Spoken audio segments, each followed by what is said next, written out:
Welcome to the channel. My name is Jamie Wright. I'm a registered nutritionist who has a master's degree in nutrition, and I've been working with people on a one-to-one basis for the best part of the last 10 years. Today, I'm going to be reviewing Zac Efron's celebrity diet. Hi, I'm Zac Efron. Men's Health has asked me to tell you about what I eat. Let's dig in. Let's dig in. I guess the philosophy around my current diet is intermittent fasting mixed with getting enough nutrition to sort of sustain me throughout the day.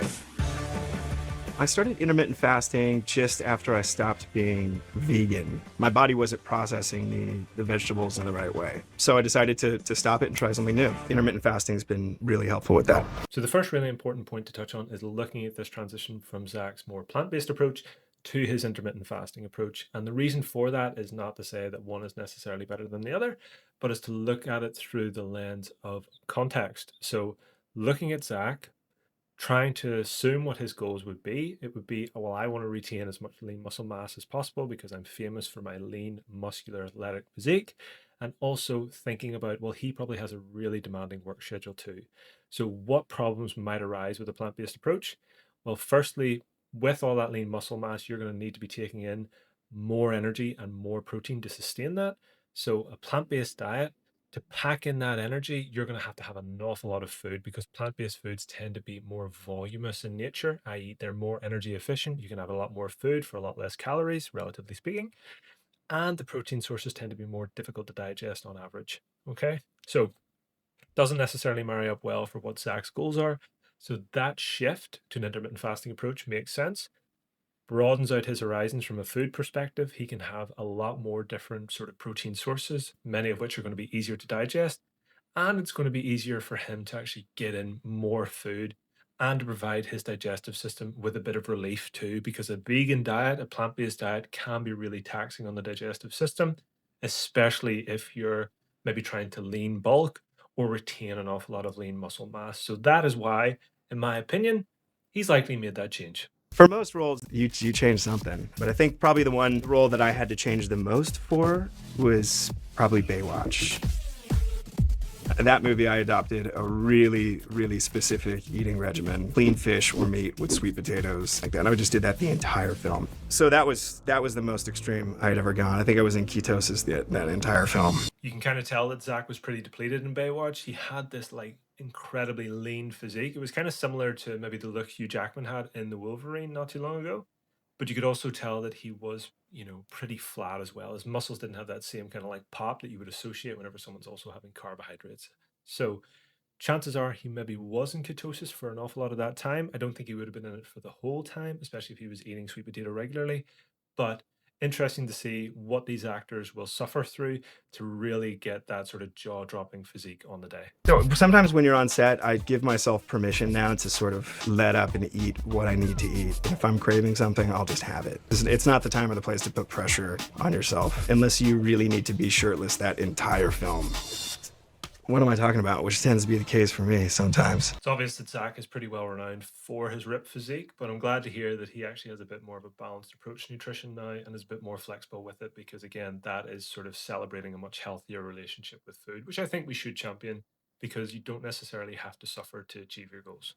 What's harder, the diet or the working out? I've got training pretty locked in. The diet kind of does the finishing touches. Diet will take you to the next level.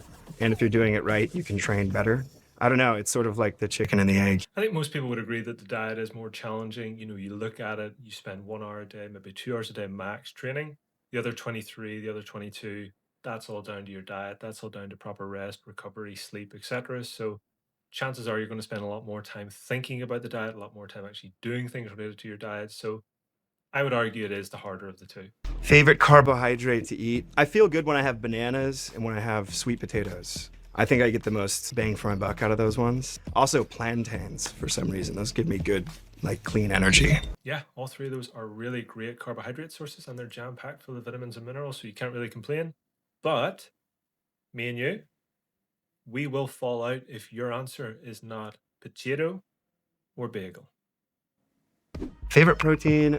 This is kind of a weird one, but I really like organ meats. So I love like liver and onions and things like that. Kind of weird, but I've grown really fond of it. I gotta say, Zac, that is giving off Hannibal Lecter vibes, and I think that's probably why they had the weird music in the background. Now, if you were to ask me, I don't think that there is anything better in this world than a lean, nicely cooked steak burger. That to me, perfect. The best food smell in the world, it always seems to be by ice cream shops when they're baking the cones. I don't know what that smell is. That or a ramen shop. I think walking by like a good ramen shop in Japan, the smell is just insane. This one's going to be contentious, but I think I know the right smell. Fried onions on a burger, on a barbecue, or skillet. That. That is a smell. So typically I'll break fast around 10:30 or 11, but that's after I do some cardio. Now, the reason why Zach might be doing that is to simply burn a little bit more fat, because whenever you train fasted, your body will tend to use fat more for energy. Now, there is some evidence to suggest that that will be made up at later stages during the day. But I think if you were to adjust your diet enough, you could probably work around that and just optimize that sort of fat oxidation stage in the morning and make sure that you're burning as much fat as possible throughout the day, which is especially important for someone like Zach who just needs to maintain this super lean physique more or less all year round. First meal of the day. Usually starts with bone broth. I really love bone broth. It's satisfying and it's good for your stomach. It helps me kind of warm up for the real food. Some sort of veggies with a really clean source of protein, whether it's chicken, beef, venison, elk, anything.